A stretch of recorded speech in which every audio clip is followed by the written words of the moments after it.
আজকে আমরা জানতুম গাঁও সভা, এরপরে চাংকাপ, মেচুরিয়া, আদর্শ জানতুম বাগানটিলা, আমরা দীর্ঘ 2 মাস যাবত আমরা কারেন্ট ঠিক মতো আমরা পাই না, এক ফেজ পাইলে আরেক ফেজ পাই না, জল পাই না ঠিক মতো, আমরা জলের সাংঘাতিক সংকট।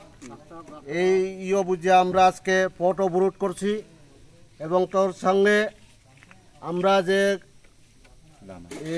রাস্তা কচুচড়া টু মহাদেব বাজার পর্যন্ত রাস্তা সাংঘাতিক শোচনীয় অবস্থা। এখানে যারা যাত্রী, যারা অসুস্থ, যারা রোগী আছে তাদেরকেও আমরা ঠিকমতো আমরা হাসপাতালে পৌঁছাইতে পারি না।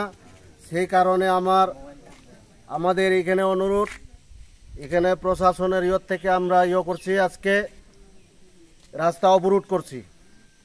এই রাস্তার অবরোধে যদি আজকে কোনো সুহারা যদি না পাই, আমরা দীর্ঘ যতদিন পর্যন্ত আমরা এই সুব্যবস্থা যদি না পাওয়ার পর্যন্ত আমরা আজকে রাস্তা অবরোধ করব এবং আমরা ছাড়তামই না।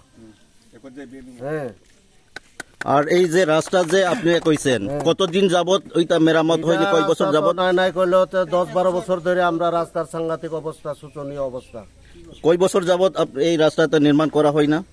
10-12 বছর ধরে আমরা এইভাবে চলাফেরা করতেছি। সাংঘাতিক কষ্ট, রুগী টুগী আমরা নিতে পারি না। সেই কারণে অনেক রুগীও মারা গেছে আমাদের জানতুম এরিয়াত। শুধু জানতুম না, চাংকাপ, মেচরিয়া, বাগানটিলা, আদর্শ সব মিলে চাইরা আমরা এই গাঁও সভার থেকে রাস্তা আমরা সাংঘাতিক শোচনীয়। এই রাস্তা যাতে সুব্যবস্থা হয় সেই জন্য আমি ত্রিপুরা গভর্নমেন্ট এবং ডিএম এর কাছে আমাদের অনুরোধ, এই যদি আমরা সোয়ারা যদি না মিলে তাহলে আমরা রাস্তা আমরা ছাড়তামই না যতদিন পর্যন্ত না হয়েছে। বিদ্যুতের সমস্যা আছে? বিদ্যুতের এরপরে আমাদের এখানে জানতুমের সমস্যা, একটা কল জানতুম ইলেকট্রিকের কল দিতে গেলে আমরা শান্তিবাজার যেতে হয়, কিন্তু সেই কারণে আমাদের এখানে জানতুম বাজার একটা কল অফিস ব্যবস্থা করা হোক। যদি এইসব আমরা যে দাবিগুলা যদি পূরণ না হয়, যতদিন পূরণ না হয়েছে ততদিন পর্যন্ত আমরা রাস্তা রুখবো, আন্দোলন আমরা চালাইতে জোরদার আমরা আন্দোলন করবো। এই বলে আমাদের বক্তব্য। জলের ব্যবস্থা কি আছে আপনাদের? জলের ব্যবস্থা নাই, কারেন্ট নাই মানে তো জল নাই। ইলেকট্রিক থাকলে না, লাইন থাকলে না আমরা জল পাইতাম, জল পর্যন্ত নাই। আমরা কুয়া টুয়া একদম সব কিছু বন্ধ হয়ে গেছে। এখন সাপ্লাইয়ের উপরে নির্ভর, সাপ্লাই অনেক দিন ধরে বন্ধ, আমরা জল পাই না। সেই কারণে আমরা আজকে পথ অবরোধ করছি।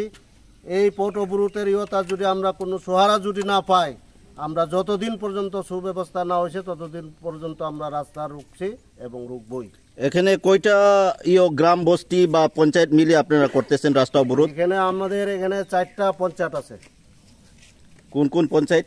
জামঠুম, মেচুরিয়া, এরপরে চানকাপ, বাগানটিলা, এই গাঁও সভার মিলে আমরা করছি। এর লগে আরো অনেক গাঁও সভা আছে, তোমার চিম্বুকসরা গাঁও সভা আছে, আছে। এই রাস্তার লাগে আমরা সাংঘাতিক কষ্ট পাইতাছি। এই জন্য আমরা আজকে রাস্তার উপর আন্দোলন করছি।